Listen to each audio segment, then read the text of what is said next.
wabarakatuh. Alhamdulillah wassalatu wassalamu ala Rasulillah wa ala alihi wa ashabihi wa man walah. Tuan Nazim Masjid yang dikasihi, seluruh ahli jawatan kuasa masjid, sidang Jumaah para tetamu Allah yang dikasihi sekalian. Alhamdulillah, kita panjatkan syukur kepada Allah.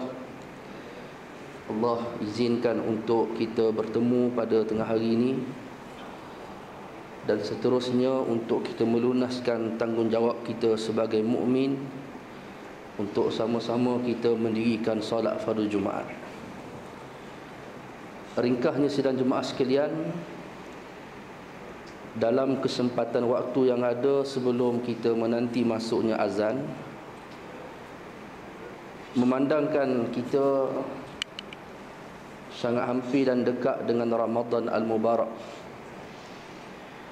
yang berbaki kurang lebih tak sampai 5 hari sahaja lagi. Pertama sekali tuan-tuan, 5 hari ataupun 4 hari yang berbaki ini satu tempoh yang macam-macam kebarangkalian yang boleh berlaku pada diri kita semua. Dan tidak ada seorang pun di kalangan kita yang mampu memberi jaminan bahawa mereka akan dipilih seterusnya dapat menyambut dan juga beribadah sepanjang Ramadan pada tahun ini. Namun teruslah berdoa kepada Allah. Mudah-mudahan Allah Ta'ala pilih kita, beri peluang kepada kita untuk Ramadan pada kali ini.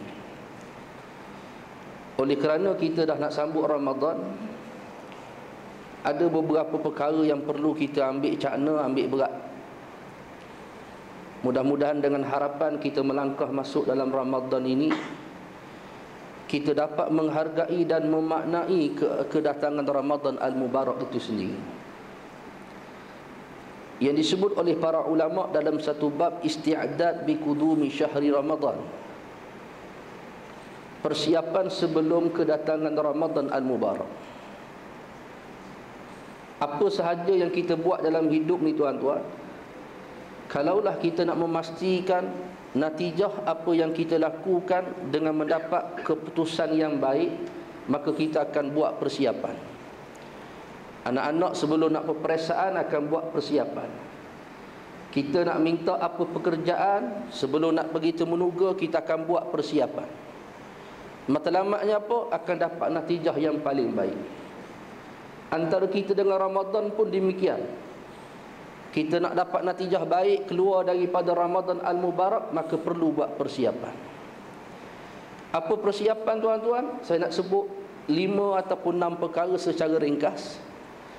Pertama sekali, kita semua wajib kenal bulan Ramadan kita yang kita nak sambut. Kalau kita tak kenal, nescaya kita tidak akan menghargainya. Contoh mudah tuan-tuan, Jumaat ni ada seorang tokoh ulama tumpang solat Jumaat di masjid tuan-tuan. Dia ni seorang yang masyhur, semua orang kenal dia, tapi kita tak kenal dia. Dan dia solat nanti sebelah kita tuan-tuan. Kerana disebabkan kita tak kenal, habis selesai bacaan doa nanti kita hanya bersalam biasa je macam dia, sebagaimana kita bersalam dengan orang lain. Tapi orang yang kenal dia, bukan setakat bersalam, berpelukan, bersembang banyak, minta didoakan kebaikan untuk mereka. Sehingga kita yang tak kenal ni, kita akan pelik, siapa orang ni? Semua orang pakat datang bertemu dengan dia. Akhirnya kita bertanya, siapa orang ni? Maka yang kenal kata dia adalah tokoh yang hebat, takkan tak kenal. Maka kita kata, alangkah ruginya aku tak kenal. Sebab apa? Bila tak kenal, dia tidak menghargainya. Maka Ramadan demikian. Kalau kita tak kenal, nescaya kita tidak akan menghargai Ramadan. Maka kita akan jadi manusia yang beranggapan Ramadan ni sama sebagaimana bulan-bulan yang lain. Dan Ramadan yang datang tidak meninggalkan apa-apa kesan dalam hidup kita. Sebab itu hadirin mukminin sekalian, Ramadan kelebihan dia banyak, tak perlu saya sebut. Mungkin ustaz sebelum ni dah sebut. Sepanjang Ramadan kalau ada tazkirah, ustaz akan ulang balik benda yang sama. Cuma satu je saya nak sebut, barang sesiapa yang di saat Allah Ta'ala datangkan berikan Ramadan padanya, maka dia tidak menghargai. Orang sebegini telah diberi amaran oleh Nabi sallallahu alaihi wasallam. Apa kata baginda? Bu'dan liman adraka Ramadan falam yughfarlah. Jauh daripada petunjuk aku, jauh daripada rahmat aku, maka rugilah mereka yang bertemu dengan Ramadan, berada dalam Ramadan, dapat sambut Ramadan, tetapi kedatangan Ramadan itu tidak mampu untuk ampunkan dosa-dosa yang telah mereka lakukan selama ini. Wa'iyazubillah. Maka marilah sama-sama kita kenal Ramadan. Moga-moga kita menghargai di saat kedatangan. Bila Allah Ta'ala bagi peluang kita sambut Ramadan, kita bersyukur dan bergembira. Dan di saat Ramadan nak tinggalkan kita, orang beriman mereka akan pasti sedih dan berduka cita. Persiapan yang pertama, kenallah Ramadan. Yang kedua, hablu minallah, baiki hubungan dengan Allah. Baiki hubungan dengan Allah ini dengan apa jalan dan cara? Tak ada pilihan tuan-tuan. Apa yang disebut sebagai dengan jalan bertaubat. Taubat keperluan hamba. Kita berhajat bertaubat kerana manusia menyedari hidup mereka banyak dosa dan juga maksiat. Dosa kita, terkadang dosa-dosa yang besar kita buat, dan banyaknya dosa kecil yang kita buat dalam hidup. Maka balik kembalilah kepada Allah dengan jalan yang disebut sebagai bertaubat, dan kemuncak taubat hamba yang disebut sebagai taubatan nasuha. Dan beringatlah, janganlah kita bertangguh-tangguh dalam melakukan taubat, kerana sesungguhnya sifat kematian itu dia akan datang dalam keadaan tiba-tiba ataupun mengejut. Kita sangat bimbang di saat kita menangguh dalam bertaubat dengan kita beranggapan aku ni sihat lagi, aku ni rasa-rasa 10 tahun hidup lagi. Maka berseronok dulu, buat maksiat dulu, nanti hujung-hujung usia barulah bertaubat, mari surau masjid. Jangan beranggapan demikian, kerana mati itu datang dalam keadaan tiba-tiba dan mengejut.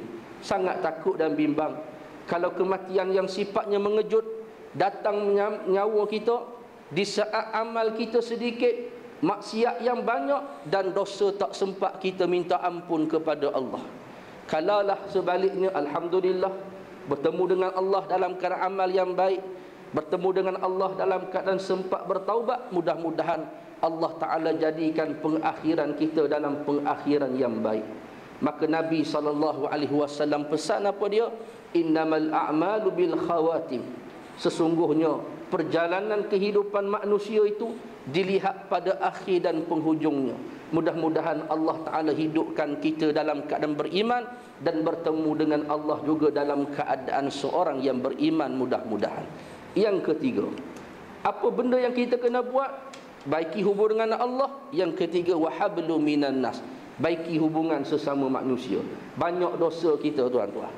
Dosa kita dengan anak isteri, dosa kita dengan adik-beradik, dosa kita dengan jiran tetangga, mungkin dosa kita dengan jawatan kuasa masjid sendiri. Ni musim-musim Covid ni tuan-tuan. Kan contoh biasa, nak pergi solat Jumaat, masjid sediakan 400 nombor je. Hari tu kita orang akhir sekali, orang 401 tuan-tuan. Sampai depan pintu pagar masjid, jawatan kuasa nak tutup dah. Dia kata, Allah, bolehlah lepaskan saya masuk. Dia kata minta maaf lah, kita ikut SOP, 400 je diizinkan. Dan dia yang datanglah ni pertama dah datang lewat, sejadah pun tak bawa, mah pun tak pakai. Akhirnya bila jawatan kuasa masjid tak bagi, bukan saja-saja tak bagi, tapi ikut peraturan, akhir dimaki jawatan kuasa masjid tadi. Kalau ada hak buat perbuatan ni, masa masih ada lagi, minta ampun. Kerana apa? Ada dosa yang akan selesai bila kita minta ampun pada Allah. Tapi ada dosa yang kadang-kadang tergantung di saat kita tak cari dan bertemu dengan orang yang kita buat dosa dengannya. Sebab tu pesan ulama' dua perkara tuan-tuan, yang saya suka pesan diri saya dan kita semua. Apa dia? Yang pertama sekali, jangan ada sifat malu untuk minta maaf daripada semua orang. Sama ada orang tu kita buat salah dengan dia, ataupun orang tu kita tak buat salah dengan dia. Kerana kita kena ingat, ada orang tuan-tuan, bila kita maki dia, kita fitnah dia, dia jenis tak kisah tuan-tuan, ikut pandamu lah, nak maki, nak fitnah aku, hak penting aku tenang. Orang macam inilah bahaya tuan-tuan. Maka kita kena minta maaf daripada semua orang. Ada setengah orang bila kita hina dia, maki dia, fitnah dia, dia terus cari kita. Akhirnya apa? Kita akan minta maaf dia secara berdepan dan berterusan. Kita bimbang orang yang senyap bila kita buat salah dengan dia. Maka jangan ada sifat malu untuk minta maaf daripada semua orang. Yang kedua, pesan ulama, jangan ada sifat sombong dan takabur. Untuk apa? Untuk memaafkan kesalahan dan kesilapan yang boleh jadi pernah orang lain lakukan terhadap diri kita. Bila kita dah baiki hubungan dengan Allah, baiki hubungan sesama manusia, hati kita akan jadi tenang dan lapang, seronok di saat kita sambut Ramadan dan menjalani semua ibadah di dalam bulan Ramadan keseluruhannya. Mudah-mudahan sidang jemaah sekalian. Yang keempat, apa persiapan yang keempat? Baiki hubungan kita dengan Al-Quran. Apa maksud baiki hubungan dengan Al-Quran? Lebihkan Al-Quran dengan kita bila masuk Ramadan nanti. Kita tak nafikan kita baca Al-Quran. Ada orang telah disiplinkan diri dia, setiap hari mesti buka Quran, baca Quran paling kurang 1 lembaran. Habis baca simpan kat rak. Benda lain dia tak buat dah, sekadar baca sahaja. Tapi masuk Ramadan kalau boleh lebih daripada itu. Kerana kita menghargai Ramadan ini bulan lahirnya Al-Quranul Karim. Kita sayang anak kita tuan-tuan contoh. Tapi bila masuk ulang tahun kelahiran anak kita, sayang kita lebih pada mereka. Apa yang kita buat? Kita bagi hadiah. Al-Quran kita baca, sayang kita dengan Al-Quran. Bulan lahir Al-Quran, baca lebih lagi. Apa dia? Bukan sekadar baca, tengok terjemahan dia juga tuan-tuan. Baca tafsiran dia, tekuni hukum hakam tajwidnya. Seterusnya, kita terjemahkan kandungan Al-Quran dalam kehidupan seharian kita. Benda ni kita dah boleh mudah dapat hari ni tuan-tuan. Cetakan Al-Quran yang ada hari ni, 4 benda yang saya sebut, terjemahan, tafsiran ringkas, hukum hakam tajwid, kita boleh dapat dalam satu cetakan saja hari ni. Pergilah mana-mana kedai, nak kecil ada, hak besar ada, warna-warni ada, hak mahal ada, murah ada. Murah ni tuan-tuan RM40, RM50 boleh dapat. Nak mahal lagi 100, 150 boleh dapat. Apalah sangat pelaburan setahun seumur hidup. Seumur hidup tuan-tuan. Kita boleh manfaat, ahli keluarga semua boleh manfaat dengan Al-Quran yang kita beli tadi. Jangan berkira sangat dengan agama.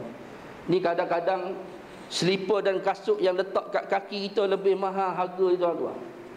Pakai kasut apa? Sketcher tuan-tuan. Harga berapa? RM150. Itu pun sebab harga diskaun. Kalau tak diskaun, sepasang harga RM200. Kita sekali beli 3 pasang tuan-tuan. Relax lagi selamba tuan-tuan. Tapi suruh beli Al-Quran yang harga RM100, RM150, 5 kali cek dompet kita, tapi tak beli juga akhirnya tuan-tuan. Berkiranya kita dengan agama. Sebab tu jangan hidup ni berkira dengan agama. Tanya masuk syurga, semua nak masuk syurga. Tapi dalam bab perkara dengan agama, hidup kita ni sangat berkira-kira tuan-tuan. Kita sanggup apa? Ada setengah orang, dia boleh bawa satu keluarga pergi mana? Pergi berjalan melancong tuan-tuan. Tapi dia sangat susah nak ajak satu keluarga hanya untuk datang ke sebuah masjid yang jaraknya tak sampai 1 kilometer dengan rumah dia. Ada orang dengan dunia tuan-tuan, disebabkan dia minat dengan bola, sejam belum mula perlawanan dah masuk dalam stadium tuan-tuan. Tetapi kerana berkira dengan agama, contoh solat Jumaat, datang masjid bila? Bila dengar qamat azan daripada Bilal, baru mari masjid. Lah baru mari masjid. Sebab apa? Hati tak berapa gemar, hidup terlalu berkira dengan perkara urusan agama. Hadirin mukminin sekalian, jadi bina baiki hubungan kita dengan Al-Quran. Kemudian yang berikutnya, yang kelima, apa persiapan yang saya dan kita semua kena buat?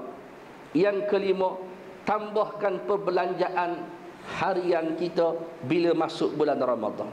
Contoh, setiap bulan sebelum Ramadan dapat gaji, kita peruntukkan RM500 untuk kegunaan barang dapur kita. Masuk Ramadan, tambah dan gandakan ikut kemampuan yang ada. Mungkin daripada RM500 jadi RM800, RM500 jadi RM1,000. Dan tambahan ni bukan untuk guna kita dengan keluarga, tapi untuk kita beri manfaat kepada orang-orang yang susah yang berada di sekeliling kita. untuk kita menyahut apa yang Nabi sebut, man fattara saiman kana lahu mislu ajrih.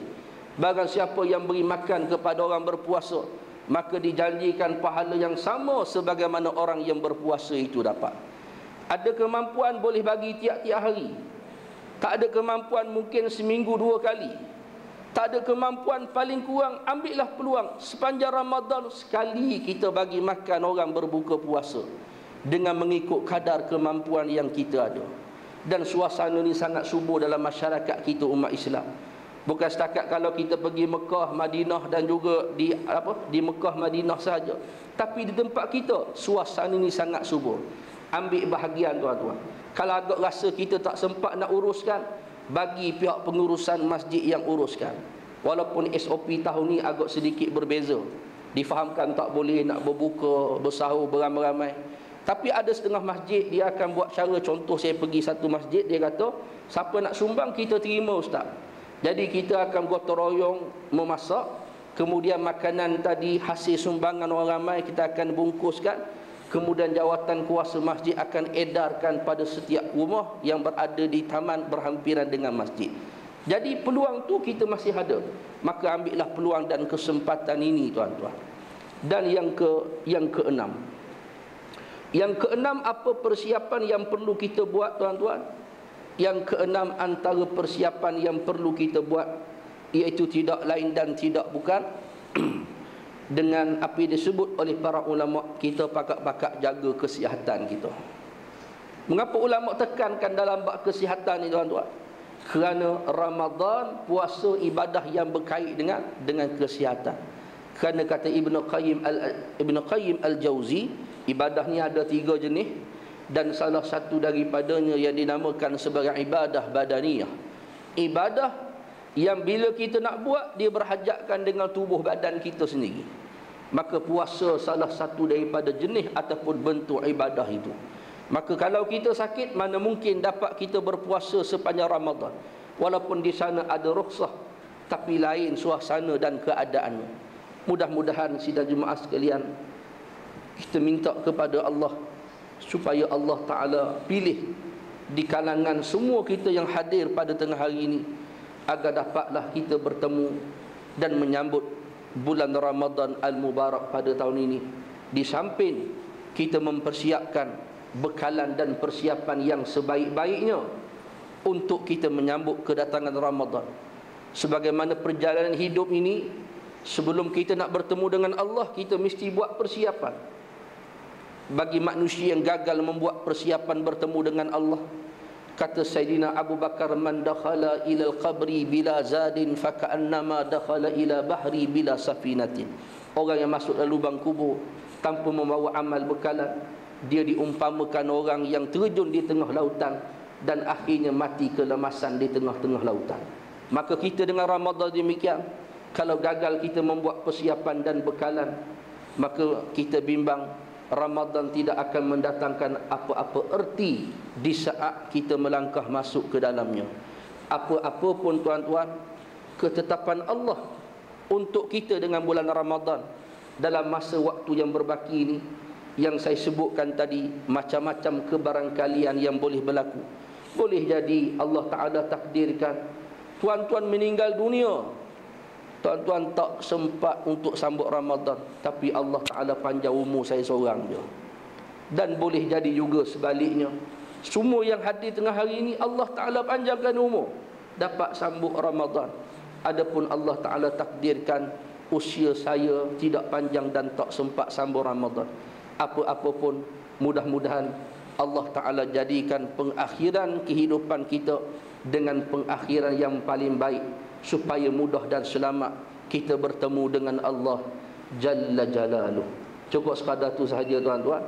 Moga-moga Allah Ta'ala berkati. Mudah-mudahan pesanan dan ingatan ini memberi manfaat buat kita bersama. Aqulu qawli hadha. Wassalamualaikum warahmatullahi wabarakatuh.